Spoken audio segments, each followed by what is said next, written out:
ඉතින් ඔයාලත් බැරිස්ටා ජොබ් එකකට මේ රටකට ආවට පස්සේ ඉතින් ඔයාලට ඔයාගේ ගේම ගහ ගන්න වෙන්නේ තනියම. හරිද? මේ කවුරුත් ඔයාලට උදව්වට එන්නේ නැහැ. ඔයගොල්ලන්ගේ අම්මලා තාත්තලා නැහැ. පවුලේ කට්ටිය නැහැ. යාළුවෝ නැහැ, නෑදෑයෝ නැහැ. ඉතින් අපි අපේ වැඩ තනියම කරගන්න ඕනේ. විශේෂයෙන්ම දැන් ඔයගොල්ලෝ කුවේට් වගේ රටකට එනවා නම් ගොඩක් වෙලාවට කුවේට් වල තියෙන රූල්ස් එක්ක මේගොල්ලන්ගේ මේ ට්‍රාන්ස්පෝර්ටේෂන් එතකොට එකමඩේෂන් එහෙම ඔයාලට ඔයගොල්ලන්ගේ ගානින් තමයි හොයාගන්න වෙන්නේ. හරිද? ඒ කියන්නේ ඔයාලට හම්බෙන පඩියෙන් තමයි ඒක ඔයගොල්ලන්ට සකස් කරගන්න වෙන්නේ. ඒත් එක්කම ගොඩක් කම්පැනිස් වල ඔයගොල්ලන්ට පඩියත් ඇඩ් කරනවා ඔයගොල්ලන්ගේ මේ ට්‍රාන්ස්පෝර්ටේෂන් මනි එකයි ඒ වගේම එකමඩේෂන් එකයි. ඉතින් ට්‍රාන්ස්පෝර්ටේෂන් එකමඩේෂන් ඒ වගේ අරේන්ජ් කරගත්තට පස්සේ ඔයාලට ඔයගොල්ලන්ගේ කෑම බීම විශේෂයෙන්ම ගොඩක් කට්ටිය මේ පුරුදු වෙලා ඉන්නවා රටකට ගියාට පස්සේ මේ කඩෙන් කණ එක ලේසි කම්මැලි නෑ උයන්න වෙලාව බොරුවට ගත කරන්න ඕනේ නෑ. එහෙම කියලා ගොඩක් අය ඉන්නවා. ඉතින් කඩෙන් කන්න පුරුදු වෙලා ඉන්න. මොකද මේ කෑම බීම පොඩ්ඩක් කුවේට් වල සාමාන්‍යයෙන් අනිත් මිඩල් ඊස්ට් කන්ට්‍රීස් එක බලද්දි කෑම බීම පොඩ්ඩක් අඩුයි කඩවල. හැබැයි ඔයාගේ සල්ලි වලින් එහෙම නැත්නම් ඔයාට හම්බෙන්නේ ෆුඩ් එලවන්ස්ෙන් හරි ඒ මොකෙන් හරි ඔයා කෑම ගෙදර හදාගෙන ඒ කියන්නේ ඔයාම උයාගෙන කෑවොත් ඊට වඩා මම හිතනවා මේ ලොකු ලාභයක් තියෙනවා ඔයගොල්ලන්ට. හරිද? මේ රටකට ආවට පස්සේ කඩෙන් කනවට වඩා. හරිද? මොකද කඩවල් වල කෑම බීම අපි දන්නේ නැහැ. මොකද ඔය කඩවල් වල ගොඩක් වෙලාවට ඉන්දියන් පාකිස්තාන් ඒ වගේ බංග්ලාදේශ කට්ටියම වැඩ කරන්නේ. ඉතින් අපි දන්නේ නැහැ ඒකේ 100% අපිට ට්‍රස්ට් කරන්න බෑ. ඒකේ තියෙන ගුණාත්මක භාවය පිරිසිදුකමයි. හරිද?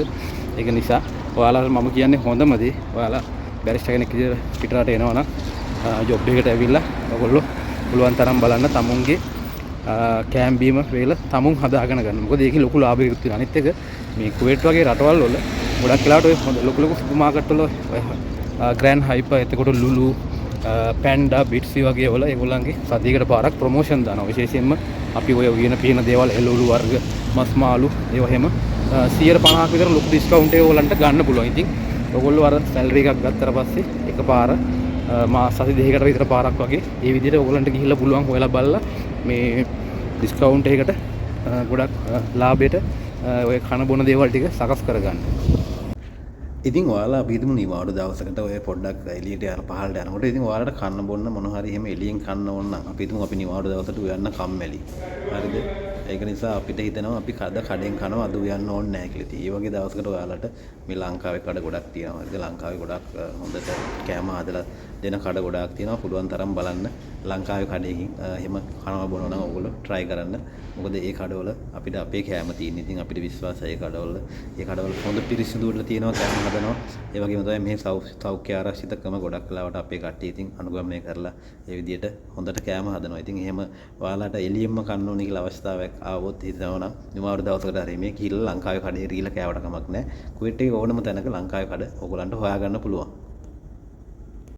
ඉතින් තව දෙයක් කියන්න ඕනේ ඕගොල්ලන්ට මේ අතරම මේ කුවේට් වල ට්‍රාන්ස්පෝර්ටේෂන් බැලුවට පස්සේ ඕගොල්ලෝ පබ්ලික් ට්‍රාන්ස්පෝර්ට් එක එහෙම නැත්නම් බස් එකේ යන තරමට මම හිතන්නේ ඕගොල්ලන්ට ලාභයි. මොකද මේ පබ්ලික් ට්‍රාන්ස්පෝර්ට් වල ගොඩක් වෙලාවට ඕගොල්ලෝ කොයිතරම් දුරක් ගියත් මේ එක ගමන් වාරයකට ගන්නේ පිල් 250ක්. ඒ කියන්නේ ඩිනාර් තමයි කුවේට් වල ගොඩක් වෙලාවට ඕගොල්ලෝ දන්නවා ඇති භාවිතා කරන සල්ලි.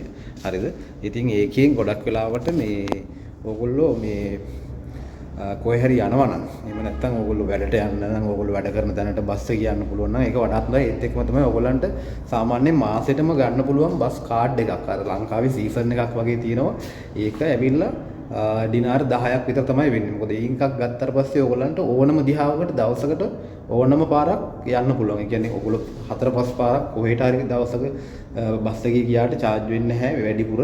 මොකද ඒ සීසන් එක තියෙන නිසා ඔයාලට මේ ඒක ගොඩක් වෙලාවට වටිනවා. ඉතින් ඕගොල්ලෝ කුවේට් වලට එන්න හිතාගෙන ඉන්නවනේ. එහෙම නැත්නම් ඕගොල්ලෝ දැන් අලුතෙන් ඇවිල්ලා ඉන්නවා නම් ගොඩක් වෙලාවට මම හිතනවා ඔයගොල්ලන්ට හම්බෙන පඩියත් එක්ක ගොඩක් සල්ලි මේ මැනේජ් කරගන්න පුළුවන්. මෙන්න මේ විදිහට ඇත්තටම ඕගොල්ලෝ පුළුවන් නම් ඒ විදිහට පුරු වෙනවා. විශේෂයෙන්ම ඔය කන බොන දේවල් එතකොට ඕගොල්ලෝ ඉන්න තැන් ට්‍රාන්ස්පෝර්ටේෂන් ඒ ටික සෑහෙන්න මේ බැලන්ස් කරගන්න පුළුවන්. ඒත් එක්කම තව එකක් කියන්න ඕනේ ඔයාලට. දැන් කුවේට් වල ගොඩක් වෙලාවට කම්පැනිස් වල අපේ සිවිල් ID එක ඒත් එක්කම තමයි අපේ බලදිය කාඩ් එක. හරිද? ඒ කියන්නේ බලදිය කාඩ් එක කියන්නේ අපිට වැඩ කරන්න තැනක වැඩ කරන්න අනිවාර්යයෙන්ම මේ ඒ රජයෙන් නිකුත් කරන බලදිය කාඩ් එකක් තියෙනවා. ඉතින් ඒවා අවුරුද්දෙන් අවුරුද්දට අපි ඒවා රිනිව් කරගන්න ඕනේ. ඉතින් ගොඩක් වෙලාවට ඒකේ අර මෙඩිකල්ස් වලට ඒ හැම දෙයකටම අපිට යන්න වෙන්නේ තනියෙන්. හරිද? ඒ වෙලාවට තමයි ගොඩක් වෙලාවට ඔන්න ඔය ට්‍රාන්ස්පෝර්ටේෂන් අපිට වැදගත් වෙනවා. මොකද මේ නැත්තම් බොරුවට ටැක්සි වල ගිහලා සාමාන්‍යයෙන් මෙහි ටැක්සි එක නැග්ගත් ඒ කියන්නේ ළඟට ගියත් ගොඩක් වෙලාවට KD එකමාරක් දෙකක් විතර ටැක්සි චාර්ජ් එකක් ගන්නවා. ඉතින් ඒක නිසා ඔයාලට ගොඩක් වෙලාවට එහෙම ට්‍රාන්ස්පෝර්ටේෂන් එක පැත්තෙන් ඇත්තටම ගොඩක් වටිනවා අර බස් කාඩ් එකක් අරන් තියාගත්තොත්. ඒ කියන්නේ කුවේට් එකේ ඕනම තැනකට මේ ඔයගොල්ලන්ට දවසකට කී පාරක් ගියත් අර කාඩ් එක තියෙන නිසා වාසි. මොකද සල්ලි විදන් වෙන්නේ නැහැ. ඔයාලට ගොඩක් වෙලාවට ගන්න පඩිය ගොඩක් වෙලාවට ගොඩක්ම බැලන්ස් කරගෙන මැනේජ් කරගෙන ඉතුරු කරගෙන යන්න පුළුවන්.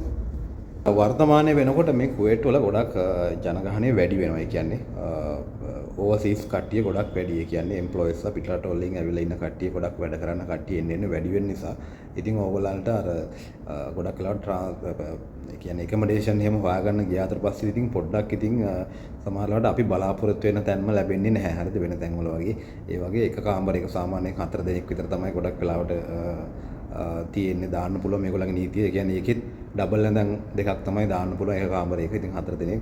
ඉතින් ඒ වගේ ඔයාලට හොයාගන්න පුළුවන්. ඒ වගේ කාමරයක ඒ වගේ ගයක් අපි ගත්තොත් සාමාන්‍යයෙන් ජොයින්ට් වෙලා ඔයාලට පුළුවන් කට්ටිය හොයාගන්න. මේ ආවට පස්සේ ගයක් ගන්න හරි මොනවා හරි. එහෙම අවශ්‍ය නම් ඔයගොල්ලන්ට පුළුවන් ඒ වලට ලංකාවේ අය ගොඩක් මෙහි වැඩ කරනවා. ඉතින් ඒගොල්ලොත් එක්ක ජොයින්ට් වෙලා නැත්නම් ඔයාගේ අපි ඉතින් උදාහරණයක් විදිහට ඔයාගේ එන අලුත් බැච් එකේම කට්ටියත් එක්ක ජොයින්ට් වෙලා 4-5 දෙනෙක් එකට එකතු වුණොත් ගන්න පුළුවන්. සාමාන්‍යයෙන් මාසෙකට KD 40ක් 50ක් අතර ඔයාලට සාමාන්‍ය හොඳට ඉන්න පුළුවන්. ඒ වගේ තැනක් ගන්න පුළුවන්. එක්කෙනෙක්ට KD 40ක් 50ක් විතර විදන් වෙනවා. ඊට අමතරව KD 25ට 30ටත් තියෙනවා ගොඩක් වෙලාවට අපි කියන්නේ අර පාටිෂන් කියලා. ඒ වගේ පාටිෂන් ගෙවල් ගන්න පුළුවන්. හැබැයි ඒවා එච්චර ආරක්ෂිත නැහැ. ඔයාලා දන්නේ නැති දැන් මීට මාස කිහිපයකට කලින් ගිය අවුරුද්දේ දෙතුන් වතාවක් මේ කුවේට් වල මේ ඔය පාටිෂන් වල හිටපු තැන් වල පොඩි අනතුරු සිද්ධ වෙනවා. විශේෂයෙන්ම ගිනි ගැනීම වගේ දේවල් සිද්ධ වුණා. ඊට පස්සේ ඒකෙන් ගොඩක් අය මිය ගියා. ඒක නිසා දැනුත් ගොඩක් වෙලාවට මේ කුවේට් රජයනුත් පාටිෂන් දැන් අයින් කරනවා. අලවුඩ් නැහැ. නමුත් තවමත් අර සමහර තැන්වල පාටිෂන් විදියට තමයි කට්ටිය ඉන්නේ. ඉතින් ඔයාලා පුළුවන් තරම් බලන්න එහෙම ජොයින්ට් වෙනවා නම් කායක් හරි ජොයින්ට් වෙලා හොඳ තැනක් ගන්න පුළුවන්. ඉතින් ඒ වගේ තැනක් ගත්තට පස්සේ අපි හිතමු ඔයා KD 40ක් හරි 50ක් හරි මාසෙට ගෙවන තැනක් ගත්තොත් එතනද ඇත්තටම ඔයගොල්ලන්ට හොඳ කිචන් එකක් හම්බ වෙනවා, මැද සාලයක් හම්බ වෙනවා. ඒත් එක්කම ඔයාලට හොඳ වොෂ්රූම්ස් තියෙනවා. ඒ වල වොෂ්රූම් දෙකක් විතර සාමාන්‍යයෙන් ඒ ගෙදරක තියෙනවා. ඉතින් ඒ වගේ ඔයාලට මැනේජ් කරගෙන ඒවා මේක කරගන්න පුළුවන්. ඒත් එක්කම තමයි දැන් නිවාඩු දවසවල වගේ ඔයාලට එළියට පහළට යන්න පුළුවන්. ඒක කිසිම ප්‍රශ්නයක් නැහැ. හරිද? කම්පැනි වලින් කිසිම රූල් එකක් නැහැ. තමුන්ට ඕන දිහාක ඇවිදින්න යන්න පුළුවන්. මොකද මේක මේ පොඩි කන්ට්‍රි එකක් නිසා කුවේට් කියන්නේ පොඩි රටක්. ඔයගොල්ලෝ දන්නවා ඇති. ඒක නිසා හැබැයි මේ කුවේට් වල අනිත් මිඩල් ඊස්ට් කන්ට්‍රීස් වලට වඩා විශේෂයෙන්ම එමිරේට්ස් එහෙම නැත්නම් අපි කියන්නේ ඩුබායි, එමිරේට්ස්, එතකොට ඔමාන්, කටාර්, සෞදි ඒ වගේ රටවලට වඩා පොඩ්ඩක් මෙහි තියෙන නීතිමාලාව පොඩ්ඩක් වෙනස්. ඒ කියන්නේ ටිකක් ටෆ් රූල්ස් තමයි මේ රටේ තියෙන්නේ. ඒක නිසා ඔයගොල්ලෝ එහෙම ඇවිල්ලා තමුන්ගේ ජොබ් එක කරගෙන පාඩුවේ ඉන්න පුළුවන්. තමුන්ට නිදහස් නිවාඩු දවසක ඕනනම් එළියට පහළට යන්න ඒ අවසරය තියෙනවා. ඕන තැනක තමුන්ට ඇවිදින්න පුළුවන්. ඉතින් මේ බලන්න කරන්නත් ගොඩක් දේවල් තියෙනවා මේගොල්ලෝ හදලා. ඒත් එක්කම මේ අවට මුහුදක් තියෙනවා. හරිද? බීච් එකකුත් ඉතින් ඔයාලට අවට තියෙනවා. ඕනනම් බීච් එකට උනත් එහෙම යන්න පුළුවන්. කිසිම ප්‍රශ්නයක් නැහැ. හැබැයි විශේෂයෙන්ම ඔය රෑට එහෙම ඕගොල්ලෝ ගමම්බියන් යනවා නම් විශේෂයෙන්ම ලේඩීස්ලාට ගෑනු ළමයින්ට මම කියන්නේ නංගිලාට ඔයාලා රෑට එහෙම පොඩ්ඩක් ගමම්බියන් යනවා නම් ටිකක් සැලකිලිමත් වෙන්න. මොකද ඔය රෑට ඔය සමහර තැන්වලදී අර ලංකාවේ වගේ සමහර ඒ කියන්නේ මේ වැඩ කරන්න ඇවිල්ලා ඉන්න කට්ටියකින් පොඩි දේවල් කරදර වෙලා තියෙනවා. විශේෂයෙන්ම ගෑනු ළමයින්ට. ඉතින් ඒ වගේ ගොඩක් වෙලාවට මෙහි එහෙම දෙයක් වුණාට පස්සේ ගොඩක් වෙලාවට කරන්නේ ටර්මිනේට් කරනවා. කියන්නේ දෙන්නවම ටර්මිනේට් කරනවා. ඒ කියන්නේ රටින් පිට කරනවා. ගොඩක් වෙලාවට වැරද්ද කරපු කෙනාව අවුරුදු ගානකට ගොඩක් වෙලාවට හිරේ යවනවා. අර අනේ වැරද්දට මුහුණ දෙන්න කෙනාවත් එයාවත් ගොඩක් වෙලාවට බලලා මේ රටින් පිට කරනවා. ඒක නිසා ඕගොල්ලෝ තමුන්ගේ ආරක්ෂාව ගැන කොහේ ගියත් ඒ ටිකත් බලා ගන්න. අන්තිමට ඉතින් කියන්න තියෙන්නේ ඕගොල්ලන්ට ඕගොල්ලෝ රටකට එනවා නම් ජොබ් එකකට ඉතින් ඒ රට ගැන පොඩ්ඩක් හොයලා බලලා කරලා එන්න. හරිද? මොනවද කරන්න තියෙන්නේ තමුන්ට කියලා විශේෂයෙන්ම පළවෙනි පාරට රටකට ජොබ් එකට යන කට්ටියට විශේෂයෙන් බැරිස්ටර් ඉන්ඩස්ට්‍රි එකට ඕගොල්ලෝ එනවා නම් ඔයගොල්ලෝ පොඩ්ඩක් ඒ ගැන පොඩි සර්ච් එකක් දාලා මේ රටේ යන තත්ත්වය කොහොමද මේ විදිහ කොහොමද කියලා. මොකද අපි අර ලංකාවේ වගේ ජීවත් වෙනවා වගේ රටකට ආවට පස්සේ අපිට ජීවත් වෙන්න අමාරුයි.